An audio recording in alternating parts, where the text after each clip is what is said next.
جو سچویشن ہے افغانستان میں جس طرح سے انفولڈ ہو رہی ہے، پاکستان کو اسکیپ گوٹ بنانے کی کوشش کی جا رہی ہے افغان گورنمنٹ کی طرف سے، امریکہ کی طرف سے.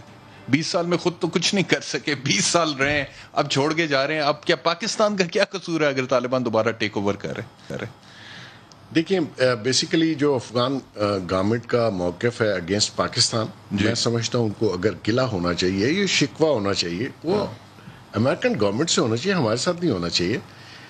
نیچرلی اگر افغان فورسز کو آپ اپنے لوگوں سے، کسی بھی ملک کی فوج اپنے لوگوں سے نہیں لڑتی، وہ کوئی بھی ہو، پاکستانی فوج بھی ہو، امریکن فوج ہو، وہ اپنے ملک کے لوگوں سے، عوام سے نہیں لڑتے.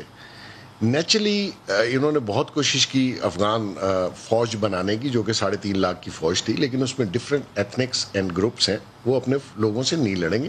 اسی لیے آپ نے دیکھا کہ وہ جیسے ہی طالبان آتے ہیں وہ سلنڈر کر دیتے ہیں، فائٹ تو کہیں نہیں ہوئی. اب اشرف غنی صاحب یہ سمجھتے ہیں کہ ہمیں ان کا بھار اٹھانا چاہیے as a country, Pakistan involve ہو اور ان کی گورنمنٹ کو سیو کرے.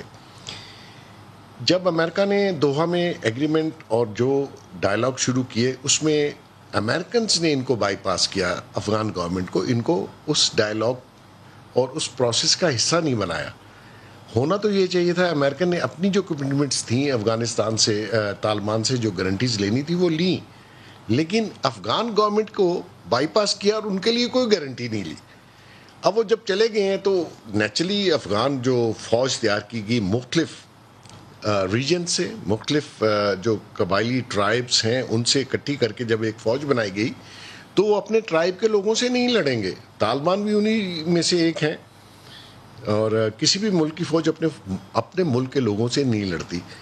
اب پرابلم یہ آ گئی کہ کوئی بندہ سسٹین نہیں کر پا رہا طالبان کے سامنے، فوج بھی نہیں کر رہی، پولیٹیکل لوگ بھی بھاگ رہے ہیں، جنرل بھی بھاگ رہے ہیں، ڈیفنس منسٹر صاحب چلے گئے، آرمی چیف نیا لگایا. تو اشرف غنی صاحب کو ہم سے تو کوئی گلہ نہیں ہونا چاہیے، جو کہ انہوں نے بہت زیادہ انڈیا کے ساتھ مل کے ہمارے خلاف جو بھی گفتگو کی، لیکن اصل میں یہ دیکھنا ہے کہ اس کی کاز کیا ہے. اب وہ پاور شیئرنگ میں بھی انہوں نے انڈیا دیا، لیکن طالبان اس چیز پہ تیار نہیں ہے. طالبان چاہتے ہیں کہ انڈیپینڈنٹ چیز آئے، اور وہ بھی یہ چاہتے ہیں، طالبان بھی یہ چاہتے ہیں جب ہم آئیں ہماری جو ریکگنیشن ہے آل اوور دا ورلڈ وہ ریکگنائز کیا جائے ہمیں، نہ کہ وہ جو پہلے کی طرح ان کو ریکگنائز نہیں کیا گیا، ان سے ماضی میں غلطیاں ہوئیں.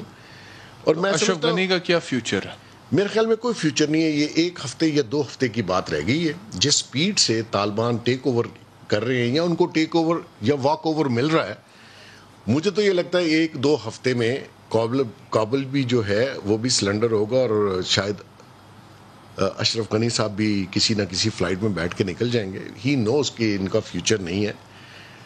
آپ اتنا عرصہ گورنمنٹ میں رہے، آپ پپٹ تھے، آپ نے گراؤنڈ ریئلٹیز کو فیس نہیں کیا. آپ کو کام کرنا چاہیے تھا. جب طالبان کے ساتھ ڈائلاگ شروع ہوئے تو آپ کو خود ڈائلاگ کا حصہ بن کے ایک possible negotiating kind of terms پہ آپ کو ان کے ساتھ آنا چاہیے تھا. آپ نہیں آئے، تو ان کا تو گلہ بنتا نہیں ہے. انڈیا کے لیے عجیب سچویشن ہے، کیونکہ انڈیا جب وہاں آیا، ان کے ساتھ افغان گورنمنٹ ساتھ مل کے جو کنسیشن اس نے لی، اس کا بہت بڑا اسٹیک ہمیں پے کرنا پڑا.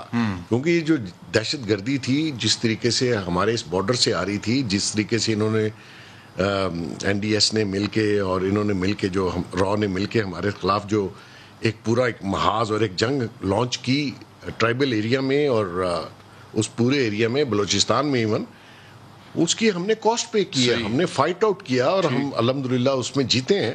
تو گلہ تو پاکستان کا بنتا نا، افغان گلہ ہمارا بنتا ہے کہ آپ کی سرزمین کو استعمال کیا ہندوستان نے، را نے دہشت گردی کی کاروائیاں کرنے کے لیے پاکستان. شام صاحب، ابھی بھی داسو کے اوپر جو اٹیک ہوا چائنیز، اور یہ سی پیک انڈیا کو کھٹکتا ہے، فورن منسٹر نے کہا ہے. تو اس میں فورن منسٹر صاحب نے ہوا میں تو بات نہیں کی ہوگی نا جی. فورن منسٹر صاحب کو کوئی اطلاع ملی ہوگی تبھی انہوں نے نیم کیا ہے.